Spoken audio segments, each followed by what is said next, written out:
Hello, this is Hilary Robertson. Welcome to the latest episode of Harmonious World. And I'm delighted this time to be joined by Matthew Detrick, who is founder and executive and artistic director of Apollo Chamber Players.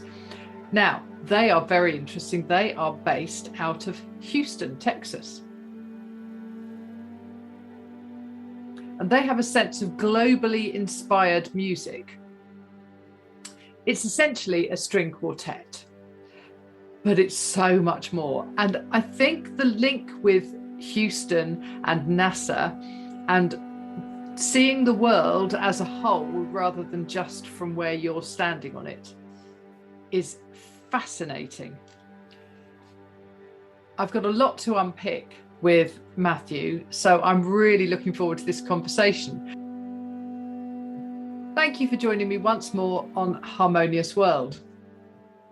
Thank you for having me on the program. I really appreciate it. Well, thank you for joining me. I am absolutely fascinated. I have so much that I want to talk to you about. Okay. Yeah. Apollo Chamber Players is essentially a string quartet, but it is so much more than that, isn't it? That's right. The core of the ensemble is a string quartet, but since we like to do so many collaborations, that I think Chamber Players encompasses something.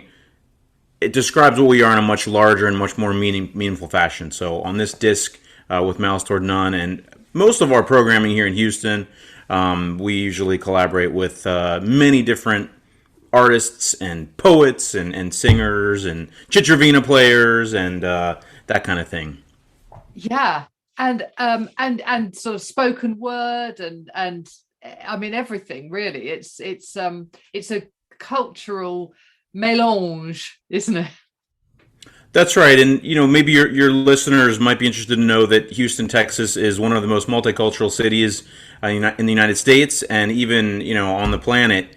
I think by some metrics, we overtook New York City in the last few years too. So it's a really wonderful melting pot, and I mean that in the best of ways. In terms of multiculturalism, it's very accepting, and Apollo Chamber Players, we try to reflect the world in which we live and the community in which we live. Brilliant. But I think there's also something about your proximity to NASA. Indeed. You may have picked up from the title, from our name. Absolutely. But because I was thinking about it as I've been listening to the music and preparing for this interview, I was thinking that actually there must be something about being in Houston and obviously with NASA and your connections to NASA, which we can talk about, but where you are almost vicariously looking down on the planet and seeing the planet as a whole rather than the tiny little bit of land on which we each individually stand at any one time. That's a beautiful metaphor, and if you talk to astronauts, they talk about the experience of being in space and looking down at Earth and seeing us as one, humanity is one thing and not, divided into different cultures and countries that are often in conflict with each other. And if you don't mind, my quick story there is that when I was a young boy, I wanted to be the first person to play the violin in space. My dreams of becoming an astronaut have not yet come to fruition, but I think that founding Apollo and the work that we do, the kind of the boldness of our programming and the innovativeness, living in Space City, Houston, Texas, I think is an homage to the space program and allows me to live out my dreams just a little bit. Absolutely, yes. And we have a connection already because I interviewed Jared Impichaha Tate a couple of months ago. So I listened to that interview, and I wanted, in preparation for my interview with you as well, I just wanted to congratulate you on the number of really wonderful artists that you've had on your program, and including Jared, who's become a really great friend and collaborator. And if you don't mind me, I'll plug our album after this one. It includes a collaboration we did called Moonstrike, which was it was for the 50th anniversary of the lunar landing. last in 2019. It feels like a long time ago because we've been through a lot in the last 18 months to 2 years. But in September 2019, we premiered it here in Houston. We've recorded it as well. It's for string quartet and narrator, and it's inspired by American Indian and Chickasaw moon legends, featuring John Harrington, who was the first American Indian to fly in space. Right, absolutely. So as I said at the beginning, there's so much I want to talk to you about, because these collaborations are really, they're things that you could only do there, where you are in Houston, and yet they give you such a global perspective, don't they? I think so. And again, Houston is a microcosm for where I think the United States is heading in terms of its diversity, and maybe the world as a whole, especially in larger urban centers. So yeah. I think you're right. Yeah, and one, I just remembered that effect when you're in space. An astronaut in space is called the overview effect. That's where they look down on the Earth and have a kind of a spiritual, almost religious experience, seeing the world as one. Right, amazing, isn't it? Yeah. I hope to get there someday, and maybe we all will through Jeff Bezos and Elon Musk. And there's a spaceport that's being built here a few hours south here in Brownsville, and we'll see. Yeah, exactly. So talk to me about your history. So how did you start out as a violinist before you wanted to be an astronaut, presumably, or about the same time? And then how did Apollo come about, the chamber players? Well, I was born in Indiana, and my family lived in Elgin, Illinois for a while. I was my mother started myself and my brothers on violin when we were 3-4 years old, and she's also a Suzuki violin teacher. She's retired now, but she still has 40 students. But she started me, and then we had a few other teachers growing up. So, but I'd like to say that, I think I had a very normal childhood. I of course, music was important and violin, but I played soccer and I played sports, and I was a free range kid, basically. We walked to school, and I don't remember a time where my parents ever said, no, you can't, stay in your room and practice. I did have to practice my violin to watch Superman cartoons, apparently, when I was, that was the barter when I was 5-6 years old.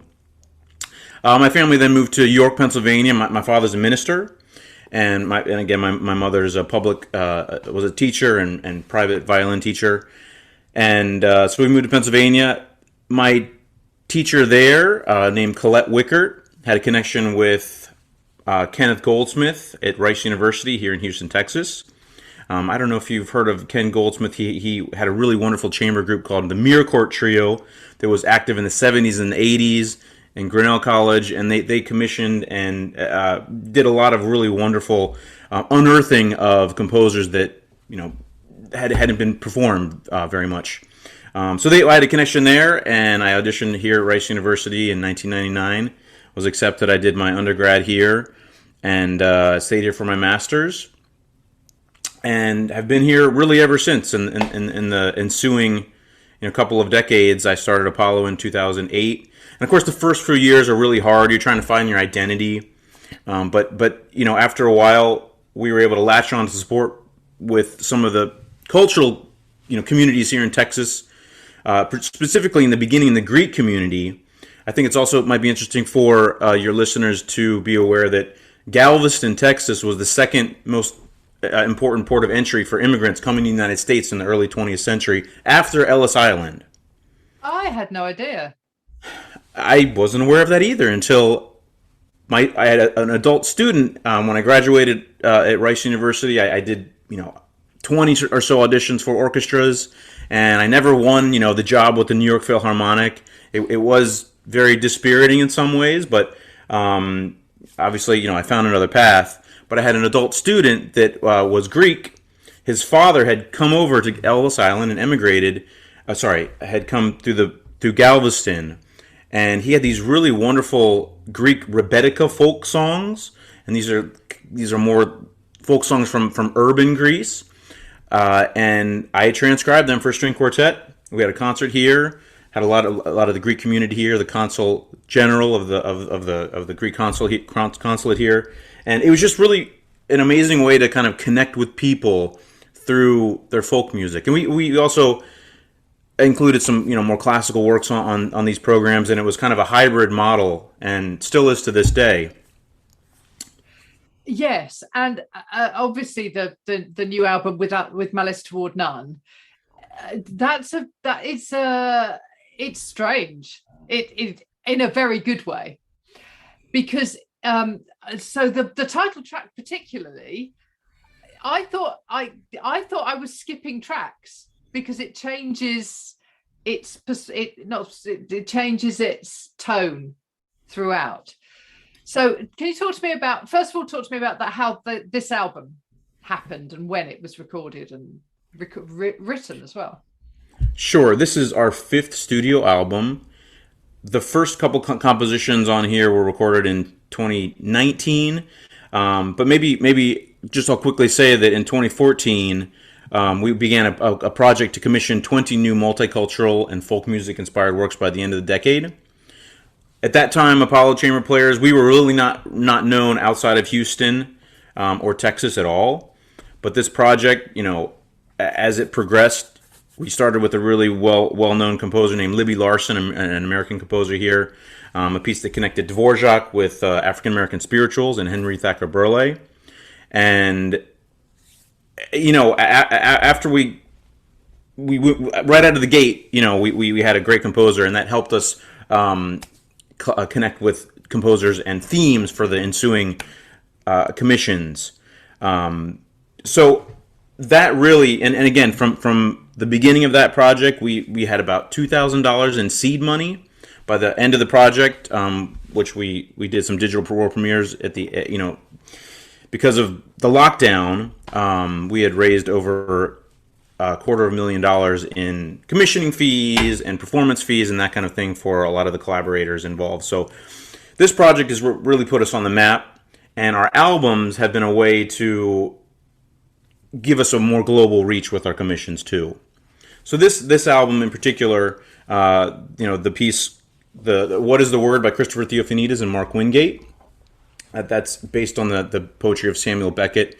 This was premiered before COVID, as was our Pamela Z commission, The Unraveling, where she uses some really fun electronic elements as well. But aside from that, the With Malice Toward None idea came from a relationship that we had with Kimo Williams, who's a really wonderful African-American Vietnam veteran composer. We had played some of his music as part of a Vietnamese-inspired concert in 2018 here in Houston, and kind of just wanted to juxtapose his experience of serving in Vietnam. He actually formed a band over there, and then he came over on the GI Bill. Well, on the GI Bill, he went to Berklee College of Music and became a composer and an artist, social activist. And we wanted to connect that kind of with where Vietnamese culture is as well, in a way to, maybe art can be a way for reconciliation. So we contacted him, I think, in March of 2020. And I presented him with an idea of connecting a new piece to the 250th birthday of Beethoven. And I think everybody forgot about Beethoven's birthday last year because of the lockdown. I know everybody had plans to celebrate his big birthday there. But then the lockdown happened, and then George Floyd was murdered in June. And obviously that was a big deal in the United States and around the world. And I contacted Kimo and I said, hey, if you have any, this is totally up to you, but if you want to connect somehow what's going on with George Floyd and the social rights, the social activists movement that really got its legs, because of that, please feel free to do so. He came back to me about a week later and said, I would like to dedicate this commission to John Lewis, who had also passed away. He was a civil rights activist here, and he said he wanted to title the piece "With Malice Toward None" as an homage to President Lincoln and also Beethoven's kind of combined Enlightenment philosophies that music and art can be a force for good in the world. I think people forget that Beethoven was very political in his time through his music. And of course, Abraham Lincoln was trying to heal a very, very divided country after the Civil War.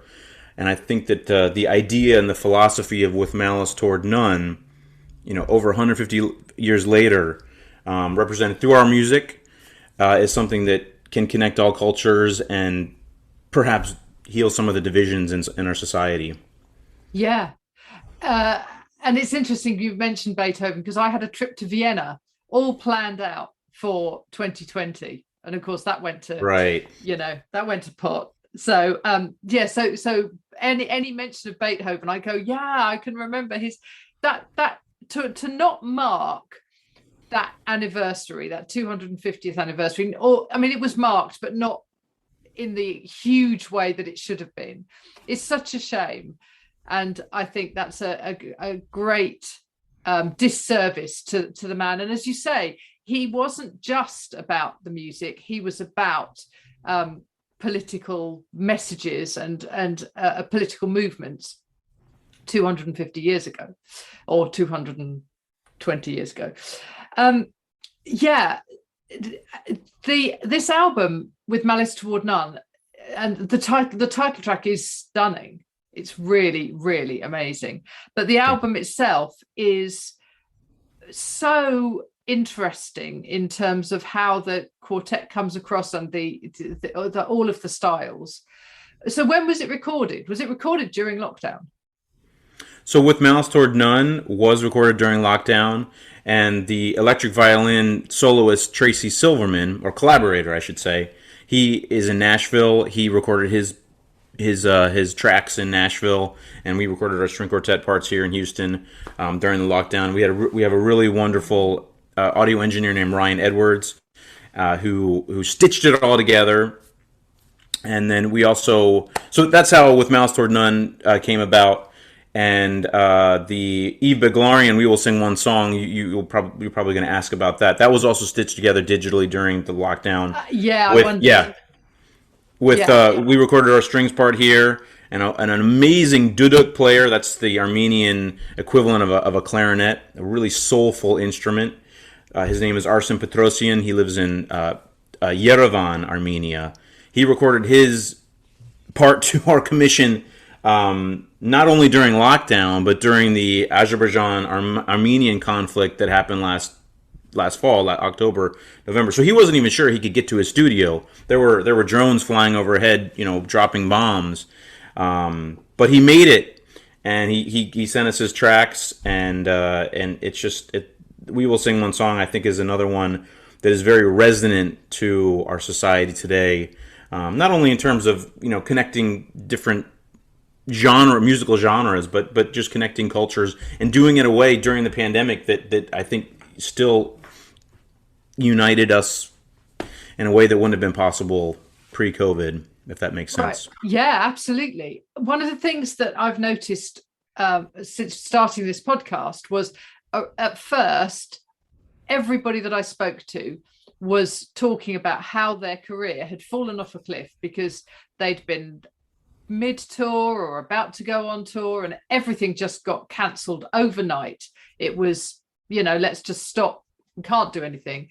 And at first, it was a very overwhelmingly negative, end of the music industry feeling. And yet now everybody I'm talking to, without exception actually, is talking about the positives that have come out of it in terms of collaborations that have happened because they've been able to record one thing in one city and somebody else has done it in their bit in somewhere else, and how many producers and recording engineers have been able to, as you say, stitch these things together. And it's really quite amazing. I think the music industry as a whole has been able to find the positives out of such a terrible, terrible situation. And, for a classical performing arts organization, I mean, I use the term classical fairly loosely because we love all genres of music, obviously, and like to connect those. I think that the connections between these genres of music, that's where it gets really interesting. But putting this disc together, it was unlike anything we've ever done. Although it has a commonality with, I think, rock albums. Because I think a lot of time rock albums, right? Even one performer can do the singing, doing the percussion, doing vocals, doing guitar or whatever, either in the same place or in different places. So we kind of did that this time. And the other interesting thing, Hillary, for us as a performing and touring ensemble. Usually we'll premiere a piece and live with it for 6 months to a year, and then we'll record it, in the studio or in a concert hall. And that's great because you know the piece very well. In this case, especially with Malice Toward None, we never even worked with Tracy, the collaborator, until I don't want to date this podcast too much, but we did the in-person premiere with Malice Toward None just this past weekend here in Houston for a live in-person audience, and it was the first time we were able to perform together. But we had some TV interviews and some other things, and we actually had footage from our music video and the digital world premieres to use as part of the promotion and just to get people excited about what they're going to see in the concert hall. So it just everything happened kind of backwards, and I think actually it worked out very well. And so again, it's a little bit of a new world, and I don't know, I don't think we'll do this with every album or piece coming up, but it's nice to have already explored and experimented with this way of recording and performing. Absolutely, yeah, and it allows for different ways of working, which I think musicians have to be adaptable. They've always had to be adaptable, but I think now the way things have opened up is really quite extraordinary. And I've looked on your website as well, and you've got lots of dates coming up. I mean, not lots, not hundreds, but you've got stuff booked in for the next few months. How are you feeling about that? How are your audiences reacting? I bet they're overjoyed to be able to come back into the concert hall. They are, and we had a great kind of return to the stage. This past fall, we had a concert, and everyone was masked and pretty much vaccinated, I think, at the Holocaust Museum here in April. And then we did a grander return to the stage. We have a really wonderful theater here, outdoor amphitheater called Miller Outdoor Theater that's subsidized by the city. And we did a concert in July and had, a couple thousand people there. It was outdoors, so I think people obviously felt a little more comfortable. But we had dancers from the Houston Ballet. We had a classical guitarist that we had collaborated with before, and actually next year as we look to some more concerts, I think Moonstrike, our collaboration with Jared Tate, we're going to try to do that at this amphitheater. In addition to, and kind of coincide that with the release of our next album. So we're staying busy. I think audiences in Houston and everywhere, I think, are ready to get back and absorb culture in a way. I think the digital programming that we and everyone has been doing is great, but that human connection is so important as well. Definitely. Being in front of audiences and feeling their energy. So that that's what we miss the most. Yeah, and I don't think if you're not a performer, I have been a performer. We'll get back into it eventually, but I think if you're not a performer, if you're not used to being on stage, there's something about the adrenaline and the energy that you get back from the audience, which is amazing. Which is just so consuming, and I think that's something that obviously has been missing. And we did have about 25 concerts that were scheduled in 2020 to culminate our 20 by 2020 project, which the last two commissions got canceled, postponed, and our 19th commission is "We Will Sing One Song" by Eve Beglarian, which is on with Malice Toward None, our newest album. And also on the next album coming up, the 20th commission by someone you may have heard, Jennifer Higdon, one of the world's most performed living composers. We worked with her digitally. We'd send her rehearsal recordings, and she'd come back with feedback. And we tried Zoom, but it didn't really work because of the audio delay. But one of the highlights of my career, despite the fact that we were so disappointed we didn't get to do the premiere, like the in-person premiere, and have her down here and work with her in person, we did the digital world premiere of that 20th commission by Jennifer Higdon. It's titled "In the Shadow of the Mountain" for string quartet, and we did that I think in November. And so we recorded it, video and audio, and we did the premiere. And I'll never forget the experience of broadcasting it. And we're online on Facebook and YouTube, and kind of experiencing people's reactions to the piece in real time. And you're able to kind of, people are like, "Oh, that was a really wonderful phrase," or the cello played a really wonderful line there, the violas, it was a magnificent phrasing there, or something like that. And I'll just never forget, because when you're performing live, obviously that's something you can't read people's thoughts, right? But we were able to kind of experience what's going on in real time with people as they were listening to this wonderful new music composition for the very first time. Yeah, that would have never happened in the past. No, exactly. Absolutely. Well, thank you so much for joining me, Matt. It's been really, really interesting to talk to you. It's been my pleasure, Hillary. Can I ask what your instrument is? Saxophone. Saxophone, okay. Yeah. So you have a little bit of I love your program too, kind of mixing different genres of music, and that's exactly what we're passionate about too. So I when I started this, I was determined. My background is a mixture. I was a classical clarinetist, and I was all set to sort of go into orchestral clarinet, and I did really well at school in doing music exams and stuff. And I got good. And then my clarinet teacher said to me, "Well, you've done all the exams that you can do at the moment on clarinet. Why don't you try the saxophone?" And that was it. And that was it. I was sold. And so then I did some classical work with the saxophone, and then I did a lot of jazz, and I did some sessions and some pop as well, and all that sort of stuff. So my background is very, very mixed genre. Right. And that's what I love. I love being able to listen to some Beethoven and then listen to some Randy Brecker, or any of those, everything.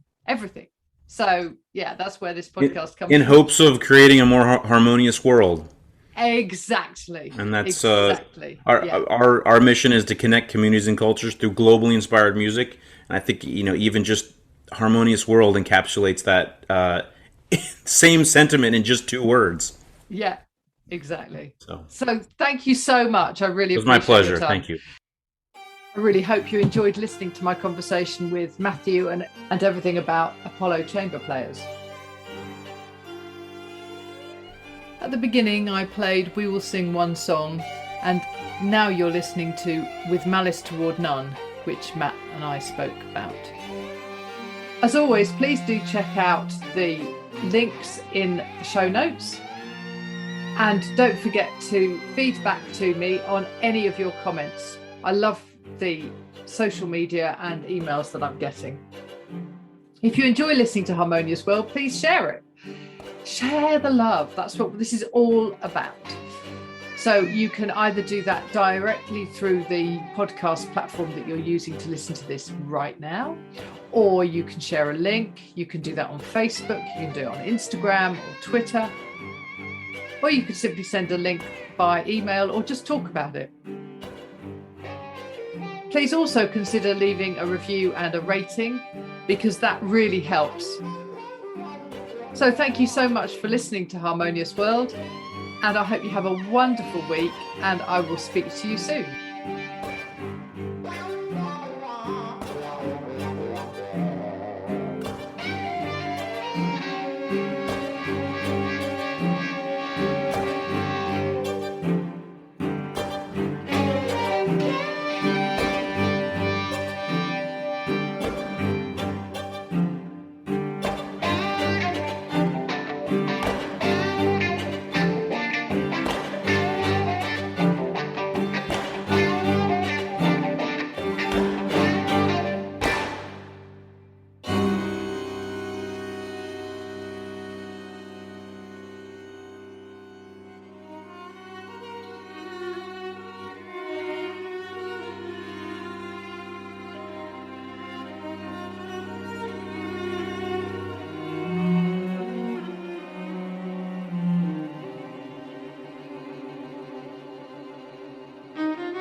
Thank you for listening to the latest episode of Harmonious World. My name is Hilary Seabrook, and it's a great delight to bring this series of discussions with musicians and composers and writers and all sorts of people to you. Obviously, there's no point in having a podcast if people aren't listening, and I'm very grateful to my listeners for doing so. Thanks also to Joe English for composing and performing this new theme tune. So wherever you get your podcast, you can leave a review. You can share this with your friends and family, either as a link or on social media and that sort of thing. I'd be really grateful for that. Don't forget that you can subscribe now. There's a link wherever you get your podcasts. So have a great week, and please remember why I started this, which is just to try and make the world a little more harmonious. Thanks for listening to Harmonious World.